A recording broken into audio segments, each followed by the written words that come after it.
Assalamualaikum warahmatullahi wabarakatuh. Waalaikumsalam warahmatullahi wabarakatuh. Alhamdulillah bertemu kembali di Ibu. Ya. Ini penutupan, saya hanya ingin menyampaikan pesan dari Bunda PAUD Kota Surabaya. Kalau sekarang mulai tahun 2025 sudah digalakkan wajib belajar 13 tahun. Kalau pertama dulu wajib belajarnya kan 6 tahun nih, 6 tahun di SD.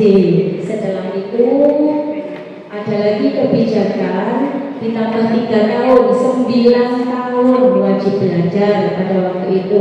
Ditambah SD 6 tahun, SMP 3 tahun. Setelah itu ada kebijakan lagi menjadi 12 tahun wajib belajar, 6 tahun di SD, 3 tahun di SMP, dan 3 tahun di SMA. Tapi semenjak tahun 2025 itu wajib belajarnya sudah berubah menjadi 13 tahun. Jadi 1 tahunnya itu di prasekolah, minimal itu ya Bu ya, minimal 1 tahun di prasekolah. Prasekolah itu apa Bunda? Prasekolah itu untuk PPT atau di TK. Pokoknya sekolah-sekolah yang mempunyai izin operasional, sudah resmi terdaftar di Dinas Pendidikan. Jangan sampai Bapak Ibu menyekolahkan putra putri cucu-cucu panjenengan di sekolah yang tidak ada izin operasionalnya. Jadi kalau panjenengan ini misalkan belum yakin apakah ini sekolah sudah berizin atau tidak, panjenengan bisa tanyakan dulu ke kepala sekolahnya, apakah sekolah ini sudah resmi berizin. Kenapa harus berizin? Karena kalau tidak berizin, putra-putri panjenengan tidak akan mempunyai NIS atau nomor induk siswa. Mulai dari PPT, pospau terpadu, kalau panjenengan sudah mendaftarkan cucu panjenengan, putra-putri panjenengan, mulai dari PPT itu sudah keluar NIS-nya Bu, sudah keluar nomor induk siswanya, dan itu terus nanti Bu sampai STK, sampai SD, SMP, sampai SMA. Itulah gunanya kenapa harus menyekolahkan di pendidikan yang sudah ada izin sekolahnya. Selain kita yakin atau percaya karena sekolah ini sudah dilindungi oleh Dinas Pendidikan, insya Allah tidak ada kekerasan di dalamnya. Kita juga yakin bahwa pendidikan ini sudah terarah karena sudah ada kurikulumnya dari Dinas Pendidikan. Seperti itu Bu. Jadi untuk sekarang prasekolah 1 tahun di prasekolah. Jadi boleh di PPT, boleh di TK. Kalau panjenengan mau di PPT 2 tahun, di TK 2 tahun, itu malah jauh lebih bagus Bu. Karena apa? Karena pembentukan karakter pertamanya dan kemandirian anak di situ Bu. Kadang ada orang tua yang gini, anak saya loh sudah saya ajari sendiri di rumah, sudah umur 6 tahun, saya masukkan di SD saja karena sudah bisa membaca, karena sudah bisa berhitung. Nah seperti itu. Tapi apakah di situ sudah terbentuk karakternya? Dia tidak bermain dengan teman-teman sebayanya, dia tidak belajar untuk berbagi dengan teman-teman sebayanya, dia tidak belajar untuk mengantri disiplin. Apabila ingin mendapatkan sesuatu, mencuci tangan antri, semuanya harus antri, disiplin di situ tidak diajari Bu di rumah. Karena di rumah itu dia kadang kan tidak punya saudara ya Bu ya. Kadang saudaranya sudah umurnya itu lebih tinggi sekali, kadang kakaknya SMP. Nah itu, terus kakaknya lagi SD. Jadi dia tidak bermain dengan teman-teman sebayanya. Jangan sampai Bu kita merenggut masa-masa golden age-nya mereka untuk bergaul dengan teman-teman sebayanya yang sudah terarah. Mungkin panjenengan kalau bermain di luar kan tidak ada pengawasan juga, tidak ada yang mengawasi, tidak ada guru-guru di sana. Nah, itu mungkin jenengan was-was ya. Jadi boleh diarahkan untuk bermain dan belajar di PPT atau di TK.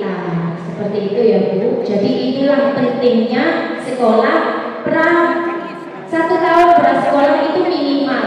Kalau panjenengan bisa menyekolahkan di PPT 2 tahun, di TK 2 tahun, monggo. Boleh di PPT-nya 1 tahun, boleh di TK-nya 1 tahun. Di situ akan terbentuk karakter Bu. Jadi anak-anak ini sudah terbiasa untuk mengantri, bergaul dengan teman-temannya Bu. Kalau anak-anak tidak pernah keluar dari rumah saja, dia itu untuk pada waktu pertama kali keluar dari rumah itu biasanya anak-anak kadang mukul, kadang jewek temannya. Nah, karena di situ dia tidak pernah bermain dengan teman-teman sebayanya, tidak mengenali karakter teman-teman sebayanya. Nah, seperti itu ya Bu.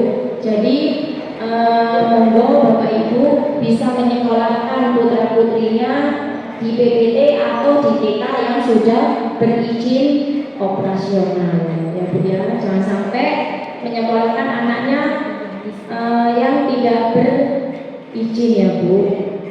Itu pesan dari Dinas Pendidikan. Dan yang tidak ada izinnya insya Allah kita arahkan untuk mendaftarkan dulu di Dinas, karena memang tidak mudah Bu untuk langsung daftar langsung keluar izin operasionalnya. Tidak, Dinas juga survei Bu, apakah ini layak, tempatnya layak, terus apakah diminati oleh warga-warga sekitarnya, apakah muridnya banyak, seperti itu. Di sini sudah ada Bu TPA, tempat pendidikan anak yang sudah ada izin operasionalnya, yaitu di Baskara Bu. Di Baskara itu sudah ada izin operasionalnya. Itu TPA Kids kita, Kids Baby Hotel. Di situ di depannya lapangan, sebelahnya Alaska, pendidikan anak. sebelah sananya. Terus sini Alaska, sini SD2, terus di depannya ada Bu. Insya Allah di situ amanah Bu. Saya sudah pernah survei ke sana. Saya juga tidak tahu di Baskara. TPA berizin.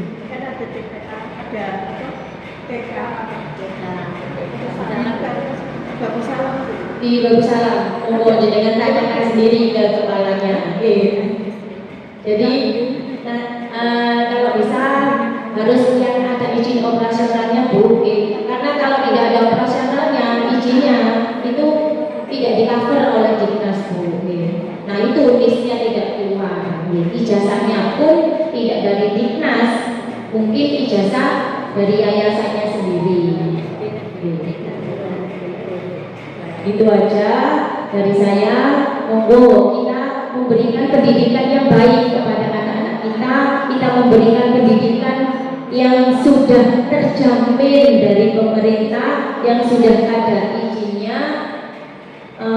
Terus kita jangan ini ya Bu, nggak usah sekolah-sekolah PAUD, nggak usah sekolah-sekolah TK digompong nyanyi-nyanyi kok. Jangan Bu, di situ memang bermain dan belajar. Jadi metodenya sambil belajar sambil bermain. Nah kalau sudah SD, kalau TK kan gini Bu, pertama PAUD itu nangis, jauh ditemani ibunya, minta ditemani utinya. Nah di situ anak mulai mandiri Bu. Nanti lama-kelamaan bisa ditinggal sama utinya, bisa ditinggal sama ibunya. Nah di situ terbentuklah kemandirian. Jadi anak-anak itu masuk SD sudah siap mandiri, tidak rewel, karakternya sudah terbentuk, jadi sudah terbiasa kalau ada apa-apa harus antri, disiplinnya juga sudah terbentuk mulai dari awal seperti itu. Jadi untuk bersekolah SD bukannya harus pandai membaca ataupun menghitung, tapi karakter disiplin, terus mandiri anak-anak. Karena di situ kalau misalkan anak kita tidak mandiri ya Bu ya, habis kalau SD ya Bu, ini Bu sama gurunya sudah beda dengan yang di TK sama yang di PAUD. Kalau di TK sama di PAUD alat-alat tulisnya berantakan, itu yang membereskan gurunya. Tapi kalau di SD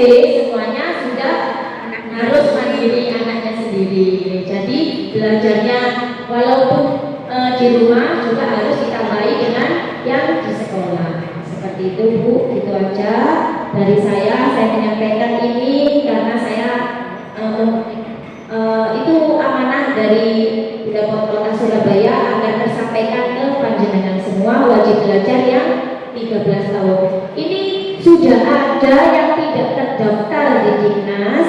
Saya cek 400 lebih anak di Kelurahan Kalisari.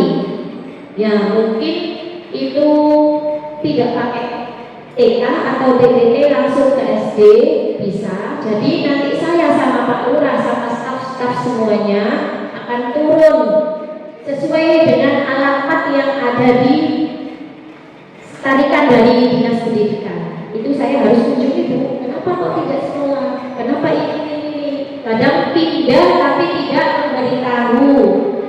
Pindah ke mana, ke desa ke Madura atau ke Jombang, tapi KTP-nya tetap di sini, tidak terbaca oleh Dinas Pendidikan Surabaya. Seperti itu. Jadi insya Allah nanti saya minta bantuan panjenengan semua. Kalau ada anak-anak yang tidak bersekolah di usianya yang sekolah, tolong diedukasi ya Bu, karena pentingnya pendidikan buat anak-anak, apalagi anak-anak masa golden age Bu ya, harus benar-benar itu hak mereka Bu, hak mereka untuk mendapatkan pendidikan karena anak itu adalah amanah dari Gusti Allah. Kalau panjenengan tidak memberikan pendidikan yang baik, nanti bagaimana kita mempertanggungjawabkan pertanggungjawaban kita sebagai orang tua kepada Allah. Ya, seperti itu. Itu aja dari saya. Terima kasih. Wabillahi taufiq wal hidayah. Wassalamualaikum warahmatullahi wabarakatuh.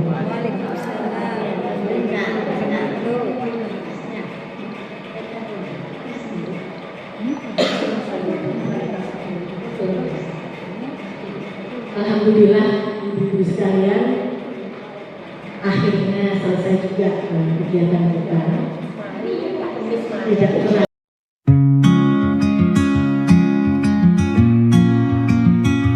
I've seen skies in every shade of blue, but nothing shines like the light in you.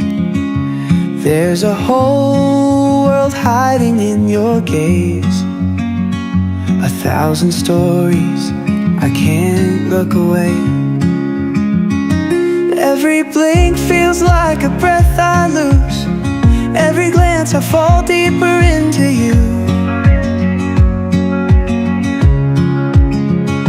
Like a current pulling me inside, drowning sweetly in your tide. In your eyes, where the colors collide, I see